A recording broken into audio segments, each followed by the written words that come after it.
Bonjour Laura. Bonjour. On est ravis de vous avoir aujourd'hui chez nous, dans nos bureaux, pour nous parler de la Bodega Catena Zapata, cette magnifique propriété en Argentine, en appellation Mendoza. Et vous êtes la 4e génération à la tête de cette propriété familiale. Est-ce que vous pouvez nous en parler en quelques mots? Alors, je suis la 4e génération en Argentine, mais la 6e en comptant les 2 générations en Italie. Mon arrière-grand-père, Nicola Catena, est venu de Les Marques, en Italie, et son père et son grand-père faisaient du vin là-bas. Et après, c'est mon grand-père, mon père, maintenant moi, et mon frère et ma sœur qui faisaient du vin en Argentine. Donc votre arrière-grand-père qui est parti d'Italie, qui est arrivé donc en Argentine en 1902, ça devait être une sacrée épopée à cette époque-là, d'arriver et de planter ses premiers pieds de Malbec. Et puis ensuite, donc, votre père, Nicola Catena Zapata, figure emblématique pour les vins d'Argentine, qui a eu un vrai rôle sur la reconnaissance internationale des vins.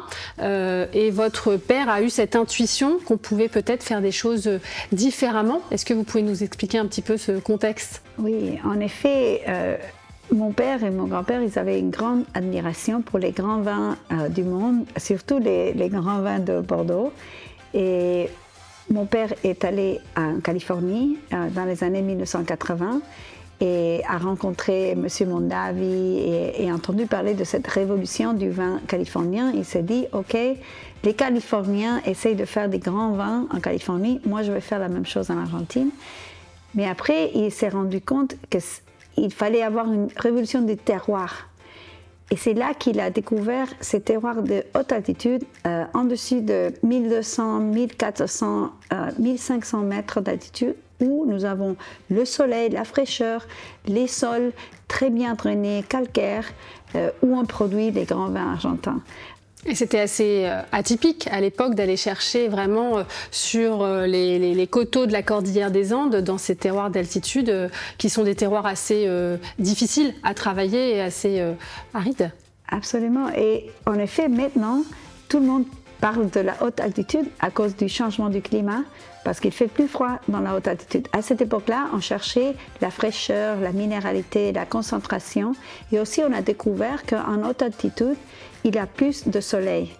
Et les raisins font plus de polyphénol pour se protéger du soleil. Alors, on a la minéralité, l'acidité et en plus de concentration en haute altitude. Alors, c'est vraiment quelque chose d'extraordinaire. Et aussi, c'est une région assez stable avec le changement du climat. Oui, parce que le Malbec, donc c'est un cépage qui est très sensible, a une maturité assez tardive. Et comment vous le travaillez justement à la Bodega Catena Zapata? Bon, alors, nous avons du Malbec planté dans différentes altitudes. Alors, parfois, nous faisons un Malbec d'une parcelle.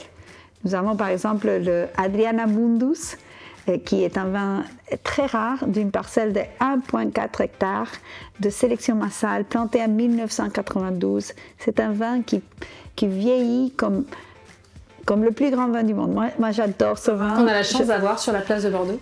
Oui, et c'est floral, c'est fin, mais c'est concentré.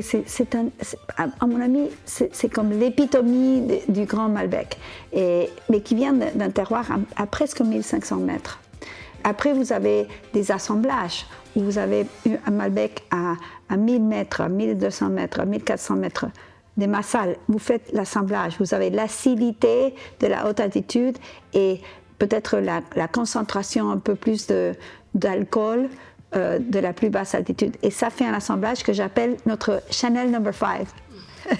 Parce que c'est un assemblage d'arômes, de saveurs. Sur un même cépage, assemblé en fonction des différents... Mais c'est des vignobles qui sont très proches l'un de l'autre, mais des climats très différents. Alors ça fait un vin très parfait, parce qu'il y a un peu de tout. Alors on peut faire les deux choses en Argentine. On peut faire un single vineyard, un single parcelle, et on peut faire un assemblage très délicieux. Aujourd'hui, Laura, vous faites donc partie de les nouvelles générations aux manettes de la propriété Bodega Catena Zapata. Quelle est votre feuille de route pour les prochaines années, la direction que vous avez envie d'apporter? Oui, en effet, notre nom Catena en italien veut dire chaîne.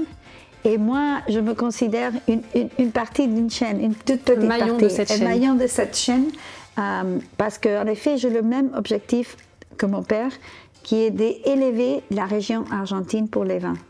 Toute la région, pas seulement Catena, parce que nous allons tous ensemble. Alors c'est pour ça que j'ai fondé le Catena Institute, on fait des recherches, on partage toutes les recherches, on a partagé toutes nos sélections massales de plantes, toutes les connaissances on partage avec tous les autres producteurs en Argentine, parce qu'on veut élever notre région. Et d'être sur la place, c'est un peu une partie de ce projet, d'être vendu parmi les meilleurs vins du monde. C'est important pour l'Argentine, non pas seulement pour Catena Zapata. Et la transmission, d'ailleurs, on peut la voir à travers différents livres que vous avez écrits. Transmettre au plus grand nombre cette connaissance à la fois du Malbec, qui est cépage iconique de l'Argentine. C'est un moyen aussi de parler des vins d'Argentine et puis d'asseoir cette reconnaissance internationale. Parce que aujourd'hui, la Bodega Catena Zapata fait partie, on dit souvent, le grand cru d'Amérique du Sud. Donc il y a cette reconnaissance internationale qui est bien installée quand même. Oui, et en effet, je voudrais que plus de personnes viennent en Argentine et faire l'expérience de notre pays et nos vins dans notre pays. À défaut de venir vous voir, on va commencer par déguster vos vins. C'est ça. Je vous invite à passer à la dégustation, puisqu'on avait la chance aujourd'hui de déguster Nicolas Catena Zapata 2004. Donc on a hâte de découvrir ce merveilleux vin. Merci.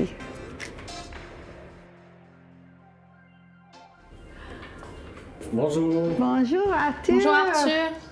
Wow.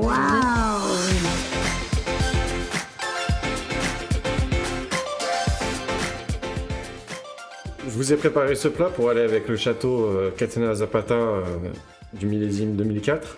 Donc c'est un agneau de lait dans l'esprit d'un asado corado d'Argentine.